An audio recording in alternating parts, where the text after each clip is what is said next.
harka fuune akkam jirtu hordoftoota dumbeetu fayyaa keessanii nageenyi rabbi bakkuma jirtanitti isiniif haa ta'u obbolaawwan warreen maatiin aan taane dumbeetu koota subscribe taasisu maatiin haftaa warri maatiin haftaa tan immoo like gochuun na jajjabeessa koomentii taasisu yaadni keessan anaaf utubaadha waan ta'eef yaada keessan naan ga'a jabina korraa daran akkan boorutti tarkaanfadhu na taasisa.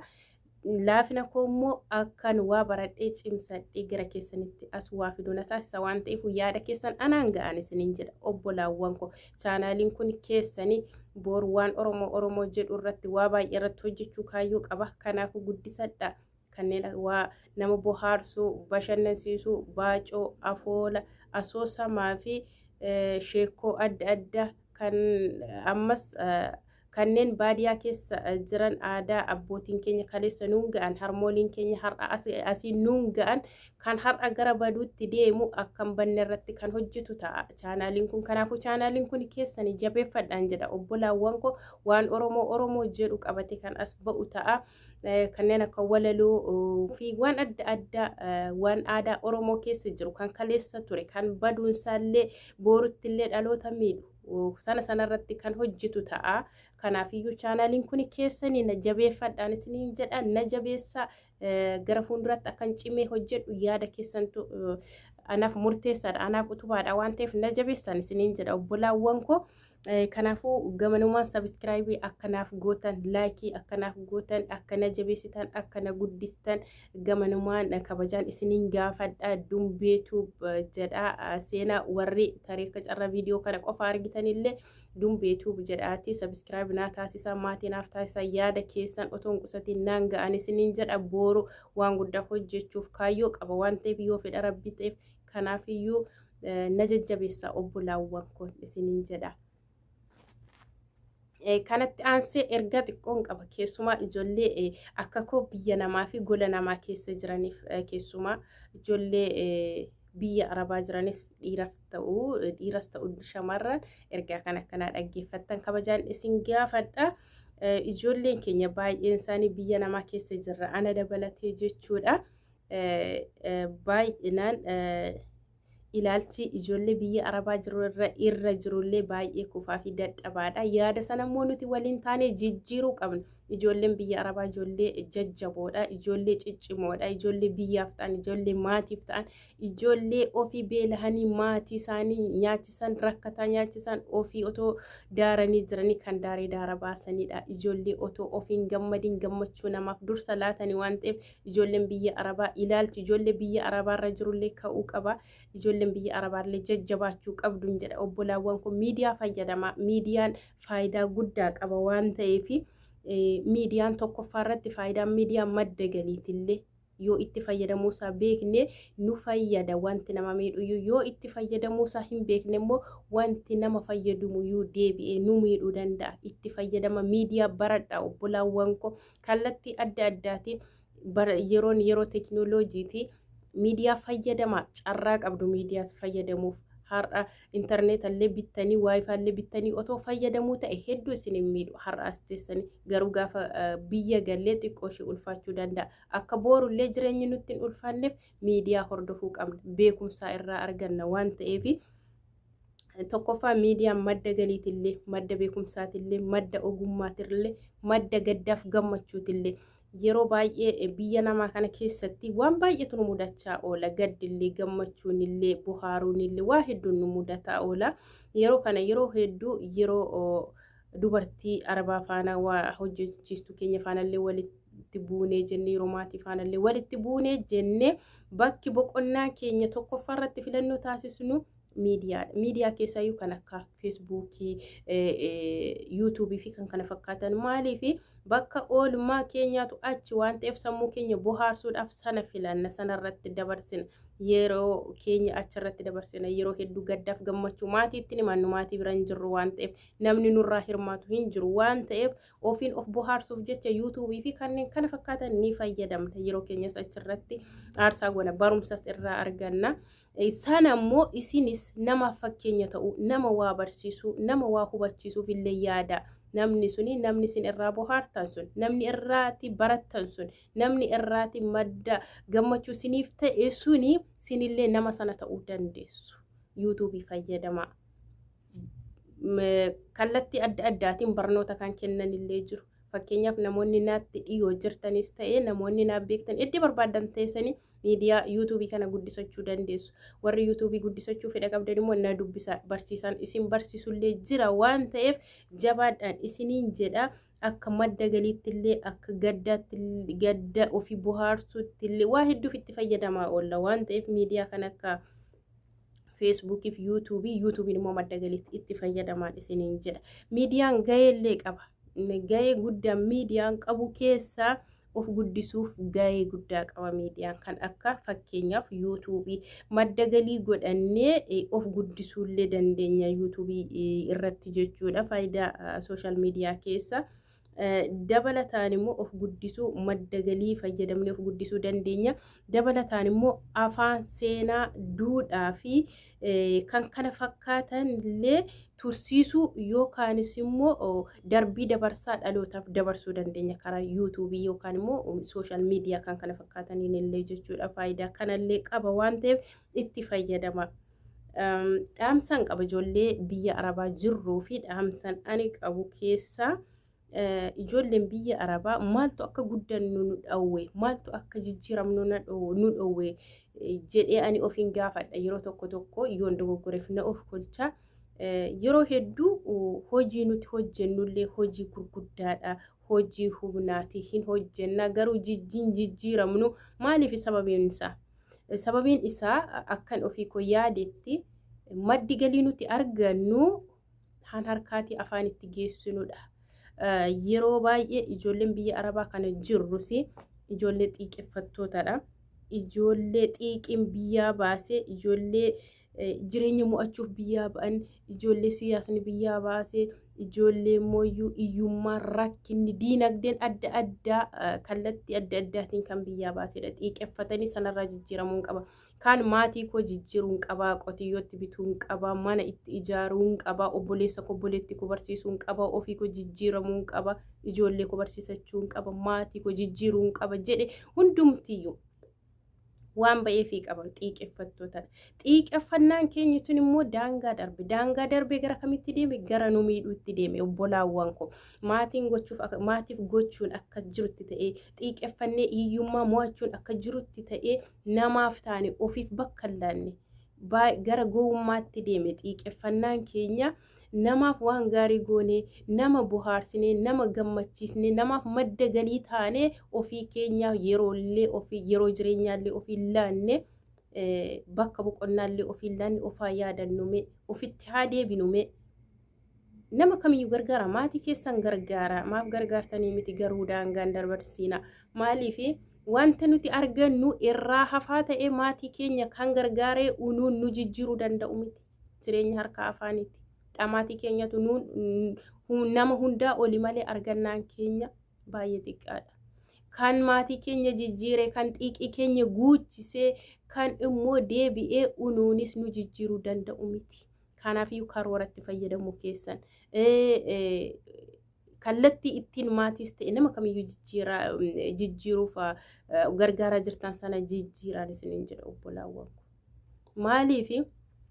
yeroo baay'ee asirratti dhiifama malee obboloota koo ofuma fakkeenya fudhadheen isiniif ibsuu yaala. Fakkeenyaaf ijoollee biyya arabaa keessumaa shamarran jechuudha. Shamarran dhiirillee akkasuma fayyadama miidiyaa kamiyyuu fayyadama. Fakkeenyaaf biyya namaa kana keessatti otoo dhama'anii otoo hojjetanii ijoolleen amma tokko shamarranillee mana keessa hojjenna yuu gaaddisa mana keessa jira. Amma tokko ijoolleen dhiira bakkee dalaguu aduu keessa dhakaa keessa biyya muktiin jirre aara galfii hin qabne kana keessatti yoommoo ari'amanii qabamaa akka nama hatee otoo humna isaaniitiin hojjetanii otoo ittiin milkaa'in otuma sanayyuu dadhabe nan nuffeen jedhiin otoo ittiin milkaa'in ijoollee hedduutu qabame biyya ofiitti gala mana hidhaatti baay'ee isaaniitu ammallee dararamaas turan dararamaas jiru. Otoo waa tokkoon qabaatiin otoo maatiif waa godhanii otoo ofiif waa tokkoon gudunfatiin otoo lukaan karaa bahara kanaa dhufanii birrii ittiin dhufanillee kaffalanii hin fixin daldalaaf warra qabamantu jira baay'ee nama gaddisiisa. Hundumti keenyayyuu shamarranoo maalidha yeroo baay'ee gara laafina humnaan olii ani ofirratti fakkeenya fudhadhee nan isiniin jiru gara laafina humnaan olii qabna. hammeenyallee hin qabnu gara laafina qabna baay'ee hin dhukkubsanna yeroo hedduu dhiirras shamarranis gara laafina hin jiru qabu ijoolleen biyya arabaan maaliif akka ta'e hin beeku ofii rakkoo keessa waan jiraniif rakkoo namaa arguu hin barbaadani baay'een isaanii. Haa ta'u garuu keessumaa ijoollee shamarranii nuudha miidhaman maaliif amma tokko ijoolleen dhiiraallee kennama uumamaa ta'e irraa hafuu dandamatoodha nuti immoo dhiiga ijoollummaa keenya mana arabaatti findhee humna keenya mana arabaatti findhee dadhabbii keenya mana arabaatti findhee birrii qabnu yookaan immoo galii ishee nama gargaarree irraa haftullee yoo kaawwannee ta'e tarii gaafa gallettiin jiraanna jenne haalli dur nuti jireenya keessa baanee dhufnee fi haalli jireenya amma baay'ee waliin argu nuti isa yeroo keessa dhufnee yaan yooma waa qabaannellee nu jijjiiruu dhiisuu dandeessi wanti qabnu kun haala yeroo faana jechuudha. Gaafa asiitii gallee jireenya jiraachuu eegallee jireenyi nutti ulfaata gaafa nutti ulfaate filannoon keenya yookiinis immoo wanta kaawwanne hiixanne amaana kaawwanne sanas bakka dhabuu dandeenya hin beekamu waan hedduutu kallattii adda addaan nama mudata waan ta'eedhaaf sanumaayyuu gaafa dhabnu sila obsas fixanneerraa jireenyi baay'ee nu qoreera gaafa maatii faanallee walii galtee dhabuutu jira maaliif obsa fixanneerra gara dhiphanne ormoomneerra maatii faana dhugaa dubbachuudhaaf orma taaneerra maaliif dadhabbiin keenya sun keessa keenya nu eelesseera sana malee rabbi malee namni hin argu sun immoo akkam nu taasise akka nama maatii keenya faanallee kootummaatiin akka hin jiraanneef dhiibbaa nutti godhe akka waan isaan nu miidhanii jechuudha. Suni gara bal'ina namaa kennu obsa dhabuun jira suni immoo gara kamitti nu geessa ammas jireenya keenya sila dadhabbiirraa dhufna yookiin immoo isuma kaawwanne sanayyuu bakka kaawwannetti akka yaannetti dhabuu dandeenya yeroo sana maalidha filannoon nuti qabnu tokkoffaarratti filannoon nuti kaawwannu ammas deebinee gola haadha ormaatti deebi'uudha yookaan biyya arabaatti deebi'uudha filannoon qabnu ka hojjedheen akka jijjiirama kam ilaalaa jirra nuti ishee ji'atti lakkaawwannee asiiti birrii Itoophiyaatti meeqa taati jennu lakkoofna malee umurii keenya lakkaan jiru waan jireenyallee rabbiin gaafa nu uumu addunyaa kanarratti waa tokko buusiif nu uume yookaan immoo waa tokko balleessiif yookaan waa tokko tolchiif nu uume sana keessa kan akka dirqamaatti nu gaafatullee jiraachuu danda'a maal gootee dhufte addunyaa kanarratti maatii keef biyya keef ofii keef maal jiraattee dhufte inni jedhamu sana keessa jireenya dhuunfaa keenyaarraallee gaafatamna rabbiirratti sana keessa eessa jirra jennee yoo of gaafanne waa'ee kana yaadaan jirru nuti maalidha jireenya ishee asitti waa arganne birriin biyyaatti meeqa taatu lakkoofna malee hiree jireenyaa keenya dhabne sana lakkaan jiru yeroo kana deebine biyya arabaa deemna filannoo biraan qabnu kaa isa dalaganne bakka dhabne irraa manaa keenya waan ta'eef gara biyya arabaatti deebi'uudha jechuudha. Kun immoo maal fidaa adeemsan umuriin hin deemaa waa baay'eedha amma waa baay'ee dhabaa deemne kuni akkan taaneef har'a waan qabnu qofaarratti yookaan waan qabdan qofaarrattis of hin abdatina of hin gatina social media fayyadamaa jechuun ko social media madda galiiti kan akka YouTube jechuu kooti fayyadamaa yoollee fayyadamuuf fedha dhabdan gurmaa'een gara adda addaatiin gurmaa'amee jira itti dabalamaa banadha maqaa keessaniin ta'u maqaa abbaa barbaaddanii yoo ittillee fayyadamuu baattan guyyaa tokko yoo isinii guddateera ta'e yoo xiqqoo ol siqeera subscribe isaallee ta'e sa'aatiin isaallee ta'e gaafa rakkatte sana filannoo biyya arabaa hin taasifattu YouTube keessanaa waan beektu sin beeknes itti hojjechuu filatta malee biyya arabaa gola ormaa deemtee ifatamuu siqiquun filattu kan akkan taaneef boru wal gaafa sammuun keenya miidhame boru gaafa dadhabne boru gaafa miidhaan hamaan nurra ga'ee hidhixuuturrammoo ana kakotte amma kotta wal gargaarree miidiyaa walii guddisnaan jedha YouTube banadha kotta yoo hin beekne fedha qabna akkatti banannu wallaalle warri jettan kotta na dubbisaa koomentii jalatti naa barreessaa kallattii ittiin fayyadamtan kallattii ittiin barattaniin isin qabsiisa gareenis jira barsiisa oromummaaf barsiisonni jijjiiru oromummaaf quuqama qabanii namni baratee akka itti jijjiiramu warri barbaadan viidiyoo mataa keettillee warra waraabanii si ergantu jiru nama akkasiif qaba oromoo nama akkasiif jabeeffadha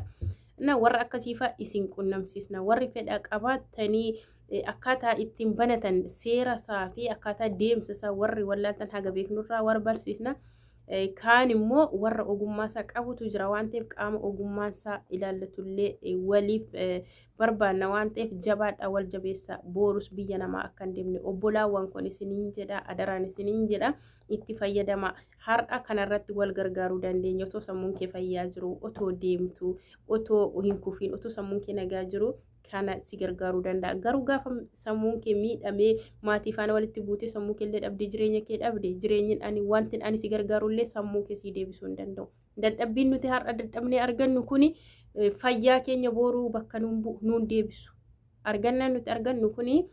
booru fayyaa yoo dhabne rabbiin fayyaan hin dhoowwatiin garuu dadhabbiin keenya har'a argannaan nuti argannu kuni lakkoofsa ishee guddaadha malee firiin ishee xiqqoodha.